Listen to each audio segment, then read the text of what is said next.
Olá pessoal, sou eu mais uma vez, Fernando Ferrari, aqui do blog Qualidade e Produtividade. Tá, e nessa videoaula a gente vai falar sobre cartas de controle, tá? Como gerar uma carta de controle, tá, para variáveis por subgrupos, tá? Então toda vez que você faz coleta, né, amostragem por subgrupos amostrais, né, retirando amostras aí de tamanho N, a gente pode fazer uso aqui das cartas de controle para monitorar a média, né, e o desvio padrão. Tá? Cartas X/S, né, como também são conhecidas as cartas da média e desvio padrão, são muito utilizadas, tá, para tamanhos de amostra maior que 8. Tá? Então, toda vez que você tirar uma amostra que contém mais do que 8 elementos, aí você pode fazer uso dessa carta aqui, deve, né? São cartas para monitoramento da estabilidade do processo, tá, pessoal? Então, nessa videoaula aqui, a gente vai dar uma olhada nessa carta de controle aqui, ó, como gerar essa carta de controle no Minitab, tá? Nós vamos dar uma olhada também em como são calculados os limites de controle, tá? Tem as fórmulas aqui na página do blog, tá? Então aqui no capítulo de Measure, tá? Do Seis Sigma, tem aqui o estudo de estabilidade de processo e o subtópico aqui, cartas de controle para média e desvio padrão, tá? Então aqui você vai encontrar as tabelas de estimadores, né? Enviesados, tudo mais, o passo a passo de como gerar a carta. Os dados aqui, ó, vou até copiar e colar já no Minitab aqui para a gente fazer uso aqui. Vou mostrar para vocês como gerar essa carta aqui no Minitab, tá? E depois também, ao final da videoaula, nós vamos dar uma olhada de onde vem aqui o conceito de estimadores enviesados. Ó, vou falar um pouco sobre isso aqui, tá? Então, vamos lá. Vamos começar aqui no Minitab. Eu vou colar os dados aqui. Ah, na primeira, vamos chamar aqui a coluna C3 de leitura. Leituras. Aqui a amostra. E aqui a qual paciente. Bem, vamos apagar essa linha aqui que está perdida aqui. Então, para a gente fazer o uso aqui da carta de controle, eu vou usar um exemplo aqui que já vem também com o Minitab, tá? Isso aqui já é um exemplo que já vem no conjunto de dados do Minitab, tá? Não é algo novo. Usando o exemplo aqui, ó, você está realizando um estudo, né, sobre os níveis de glicose no sangue, né? E decide monitorar o nível de glicose no sangue de 9 pacientes diferentes aqui, né, que estão sob dietas rigorosas e uma rotina de exercícios específica aí, tá? Então, para checar qual é a influência, né, dessa dieta e dessa rotina de exercícios no nível de glicose, né, você decide fazer uso aí da carta de controle da média e desvio padrão, tá? Então, vamos usar esses dados aqui, tá? Já estão colados lá no Minitab, tá? Você pode fazer o mesmo aí se você estiver utilizando o Minitab para fazer a carta de controle. Então, para fazer essa carta de controle aqui no Minitab, ó, você vem aqui, Stat, tá? Control Charts, né? Carta de controle, cartas de variáveis por subgrupos, né? Então, quando você tem aqui amostras, né? Então, você tem aqui logo as duas primeiras opções, ó, x/s, né? Média amplitude, e x/s, que é a média desvio padrão, tá? Então, vamos escolher aqui x/s, tá? Aqui ele dá a opção de você escolher, né? Então vai abrir esse diálogo aqui, você tem a opção de escolher que as observações para um subgrupo, né, estão em uma linha das colunas X ou todas as observações para uma carta estão somente em uma coluna, que é o nosso caso, né? Ó. Todas as observações estão em uma coluna só, né? Então aqui você informa qual coluna possui as leituras, né? Então vou escolher aqui a coluna C3, leituras, os tamanhos de subgrupo, né? Então a gente tem aqui, ó, olhando os dados, né? Deixa eu mostrar aqui para vocês. Se você olhar os dados aqui, ó, cada subgrupo possui uma, duas, três, quatro, cinco, seis, sete, oito, 9 leituras, né? Então o tamanho da minha amostra aqui, né, é um tamanho n igual a 9, tá? Então você vê aqui que tem 9 pacientes em cada amostra, tá? Se cada amostra corresponder à coleta aí de sangue, né, para medir o nível de glicose no sangue em um dia, então você tem aqui, vamos rolar aqui para baixo, são 20 amostras, tá? 20 subgrupos, né? De tamanho igual a 9. Então o nosso N aí vai ser 9, né? Então vamos lá, voltar aqui no Minitab, vamos colocar aqui, ó, tamanho do subgrupo, né? Subgroup sizes, vamos colocar 9. Tá ok, pessoal? E dá ok, tá? Então você vai olhar aqui que ele vai gerar a carta de controle, ó. Gerou aqui, eu vou maximizar para ficar mais fácil de enxergar. Tá aqui.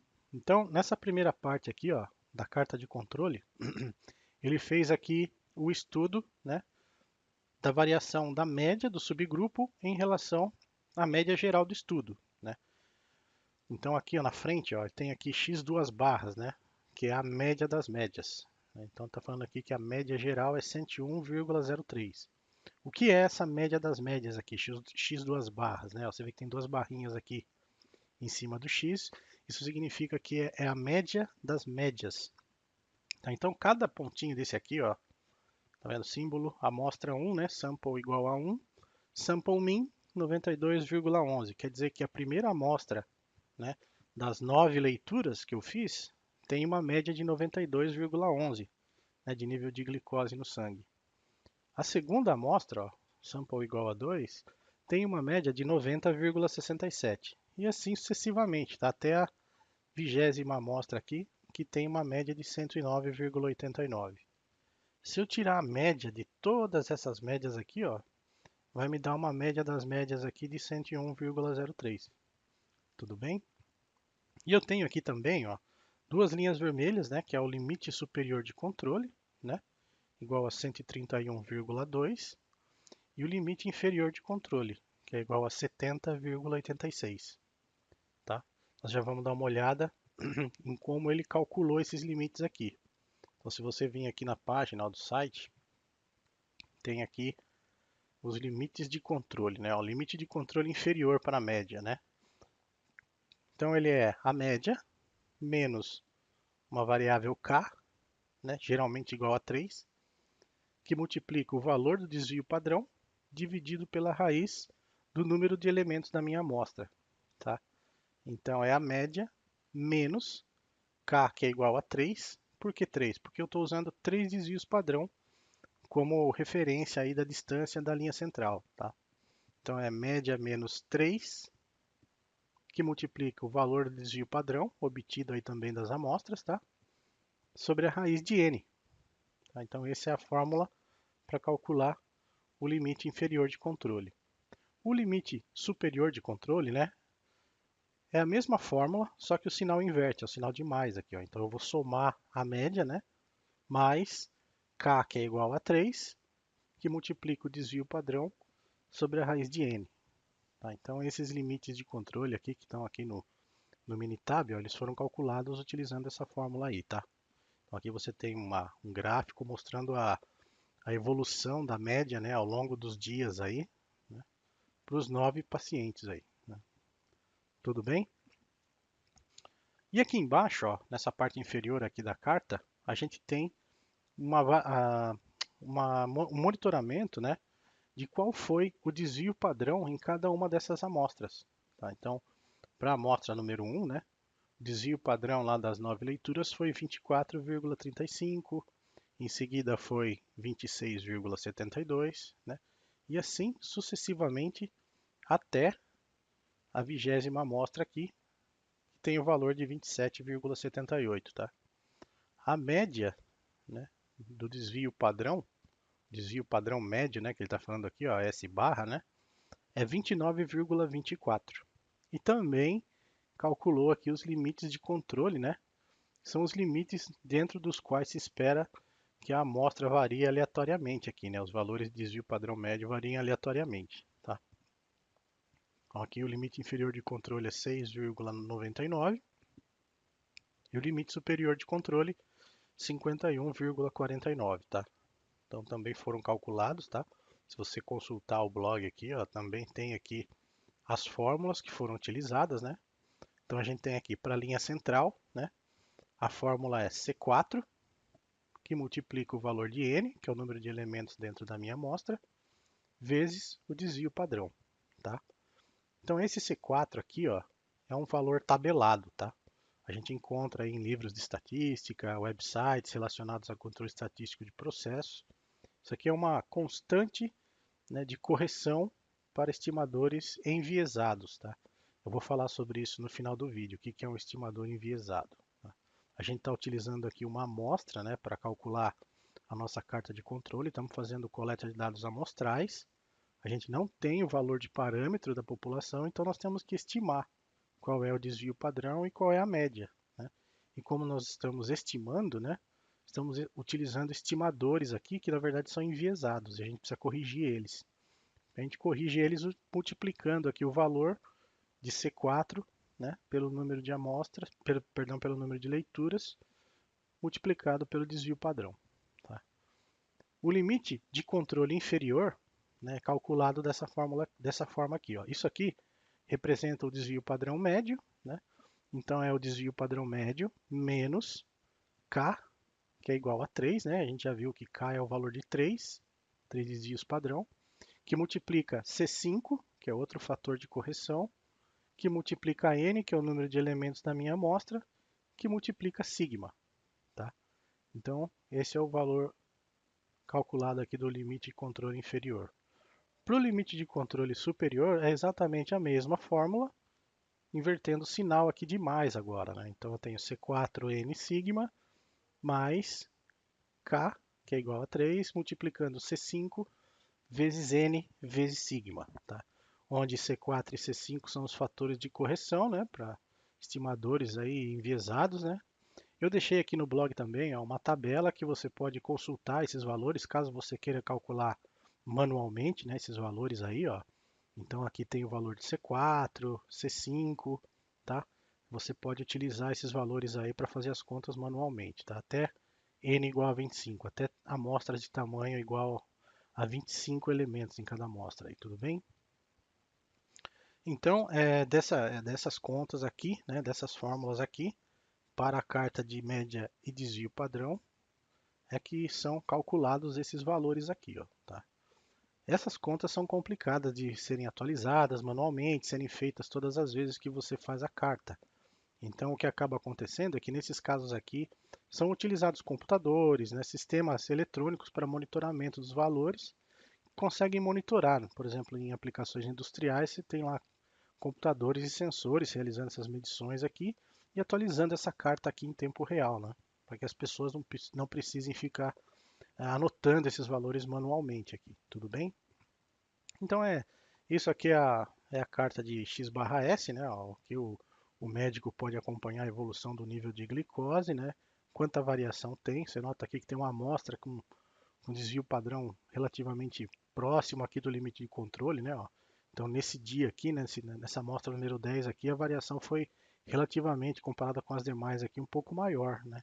Então que pode acontecer que alguém comeu aqui doce nesse dia aqui, exagerou um pouco no açúcar aí e o valor da glicose aqui acabou variando bastante, tá?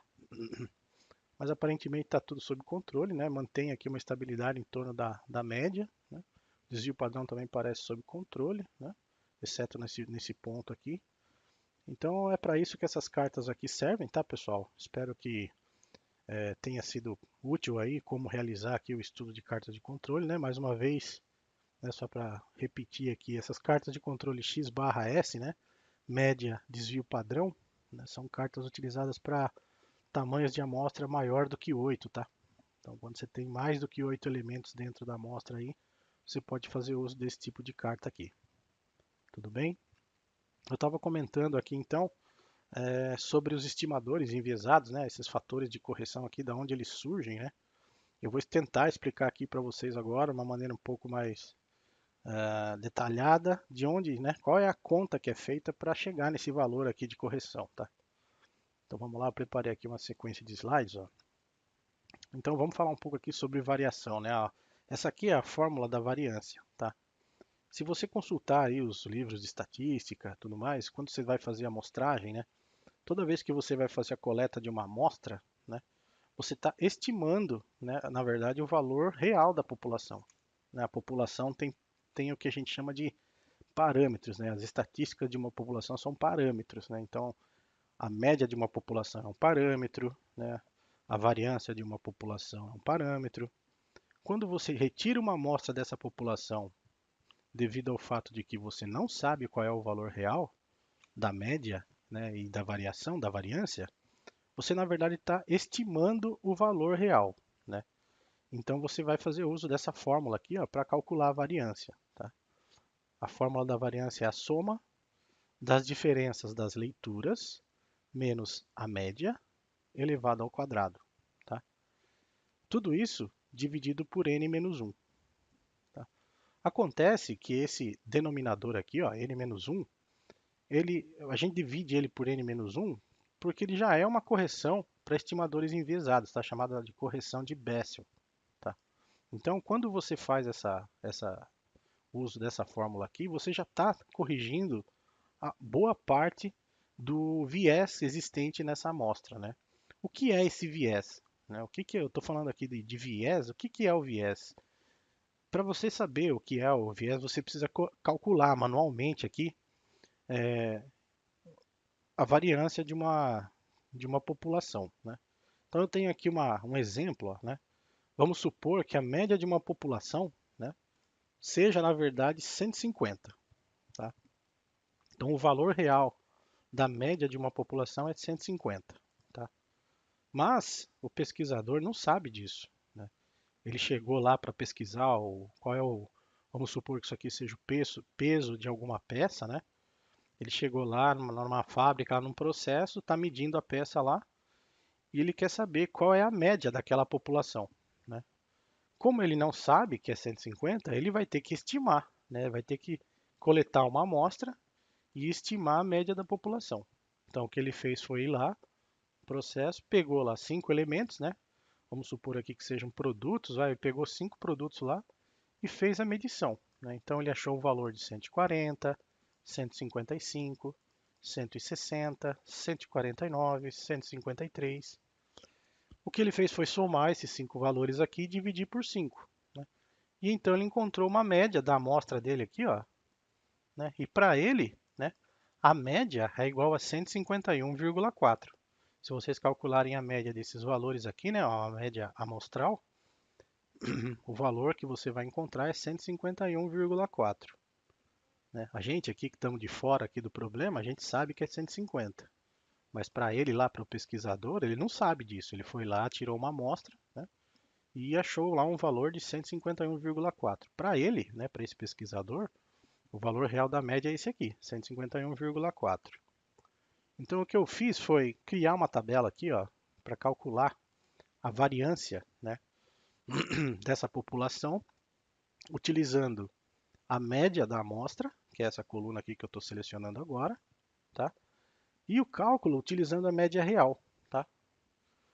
Então eu coloquei aqui o valor das amostras, né, coletadas, a média dessas amostras, do valor dessas amostras aqui, e fiz aqui, ó, para encontrar, né, o quadrado da diferença, né? Então eu fiz aqui a diferença de 140 para 151,4, né? Se eu subtrair a média do valor aqui, eu encontro 11,4. Né? E o quadrado dessa diferença aqui, o quadrado de 11,4 é igual a 129,96. Né? E faço isso para todas as leituras, tá? Linha a linha aqui. Então essa conta aqui está sendo feita utilizando a média amostral aqui de 151,4. Tá? O que eu estou fazendo aqui nada mais é do que tabulando essa parte aqui da equação. Ó, tá? E vou somar no final todas elas e vou dividir por n, que é para mim encontrar a variância. Tá? Então eu fiz aqui o quadrado da diferença, somei todos eles, ó, vou apertar aqui F2 para aparecer, ó, somei. E depois dividir por n, que é igual a 5, né, para mim encontrar a variância populacional aqui, ó. Estou dividindo por 5 lá, encontrei o valor aqui de 45,04. Tá? E fiz a mesma coisa, porém, a diferença aqui, ó, subtraindo a média real da população, que o nosso pesquisador lá ainda não sabe, da amostra. Tá? Então, tirei 150 menos 140, dá 10, e o quadrado da diferença dá 100, 150 menos 155 dá menos 5, que o quadrado dá 25, e assim sucessivamente, tá? Encontrei aqui os quadrados das diferenças, somei deu 235, ó, já deu maior aqui, e dividi por 5, que deu 47. Tá? E aí, assim, por que é que existe essa diferença aqui, né? Ó, essa diferença da amostra, né? Da variância amostral com a variância populacional, tá? Para a gente determinar, né? Quando nós estamos encontrando aqui o quadrado das diferenças, tá? Isso remete à soma dos quadrados, né? O erro quadrático médio, né? E para ilustrar isso, ó, a gente faz uso aqui dessa identidade aqui, ó, tá? Então, isso nos faz, essa questão aí da diferença, né, da variância amostral da populacional, né, nos diz que a variância estimada por uma média amostral é sempre menor, né, que a variância estimada pela média populacional. Ou seja, toda vez que eu tirar uma amostra de uma população e for estimar a variância ou qualquer estimativa estatística, né, ela vai ser sempre menor que a estimativa obtida pela média populacional. Tá? Ela só vai ser igual, a amostral só vai ser igual à populacional quando a amostra for exatamente igual à população, que é muito impossível. Né? Imagina se você tivesse que encontrar o valor médio aí de glicose da população de um hospital. Você teria que ter o valor de leitura de nível de glicose de todos os pacientes que passaram todas as vezes lá pelo hospital. Então isso é algo impossível, né? Assim como você medir todas as peças que são produzidas lá naquele processo.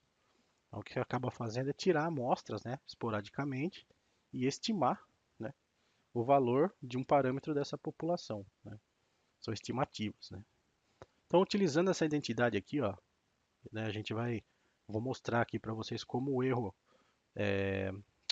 amostral, né, o erro quadrático médio aí, ele pode ser determinado aqui utilizando essa identidade. Né? Então, a mais b ao quadrado, né, ele diz que é igual a ao quadrado mais 2ab mais b ao quadrado. Utilizando essa identidade aí, a gente vai fazer aqui, ó, com a nossa tabela de valores, dizendo que a, né, é a diferença entre uma leitura para a média amostral, né? Ou seja, é a diferença dessa média aqui, ó, em relação a uma leitura nossa aqui. Tá?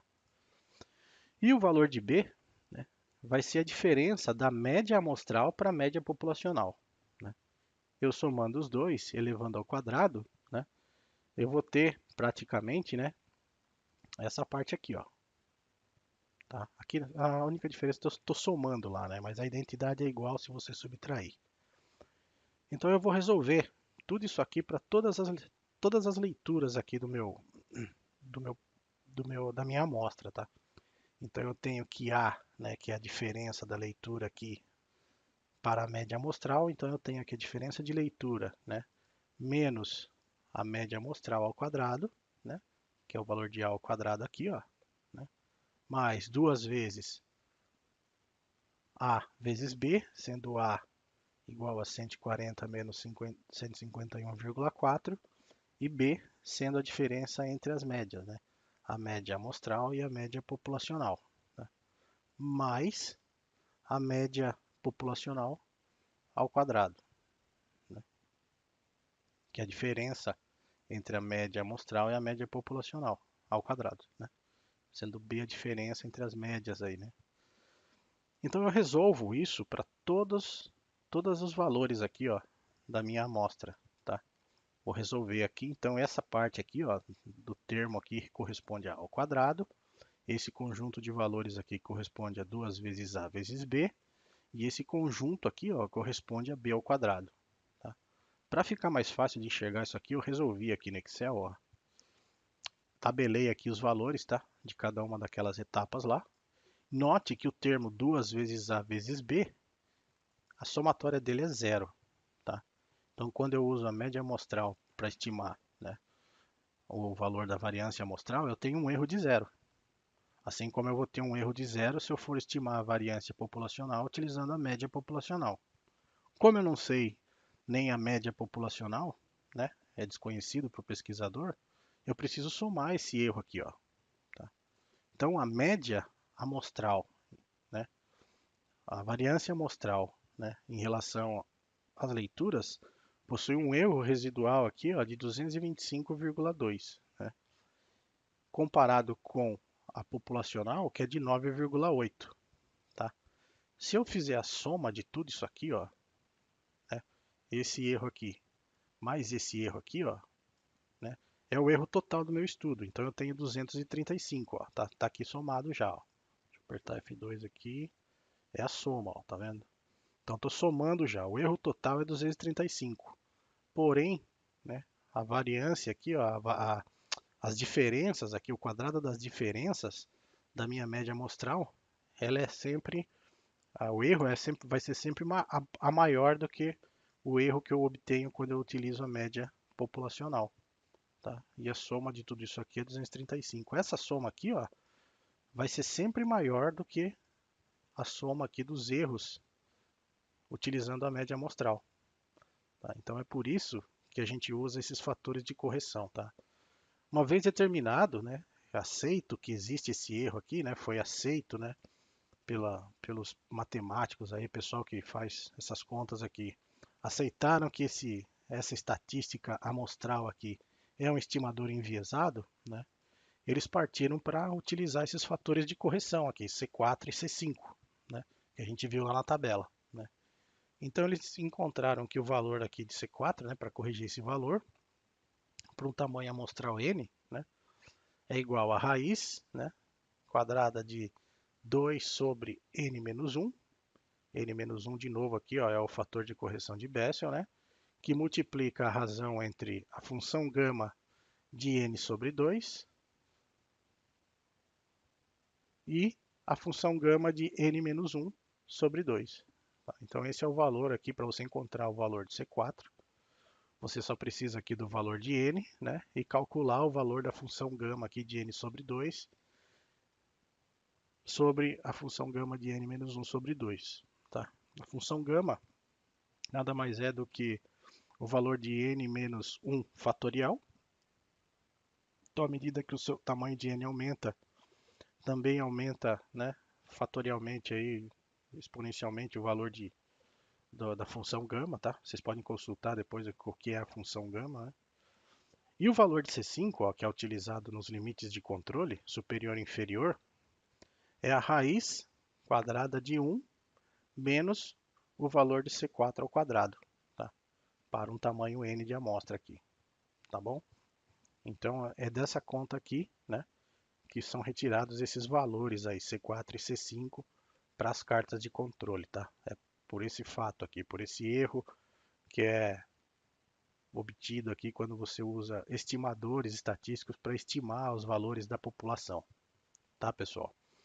Então aqui, ó, tenho mais dois slides aqui mostrando como é que se comporta o valor de C4, né, à medida que o tamanho de amostra N aumenta, tá? Então, no nosso caso lá, ó, tamanho de amostra igual a 9, né, igual a 35, multiplica a raiz de π sobre 64. Isso aqui dá um valor numérico, ó, de 0,96931. Tá? Então aqui você tem os valores, né, do tamanho de amostra. Qual é o valor algébrico aqui de C4, tá? E o valor numérico obtido aqui, ó, da resolução daquela equação lá, com a função gama e tudo mais, dá esses valores aqui, ó. Se você notar, à medida que o valor aumenta, né, o valor do tamanho de amostra que aumenta, né, eu tenho de 2 até 10 aqui, depois aumento para 100, para 1000, para 10.000, você vê que o valor cada vez mais se aproxima da unidade, ó. Cada vez mais o valor fica muito próximo de 1. Né? Então pode ser provado aí, né, que isso aqui é um limite, né, e à medida que o tamanho da amostra aumenta, né, o fator de correção tende a 1 aqui, né, ó. Então, quanto maior a minha amostra, mais o meu fator C4 vai ser igual a 1 aqui, ó, mais próximo de 1. Tá? Quando o tamanho de amostra tende a infinito, né, ou o tamanho de amostra é igual ao tamanho da população, né, então o valor de C4 aqui vai ser exatamente igual a 1. Tá? Você não precisa corrigir.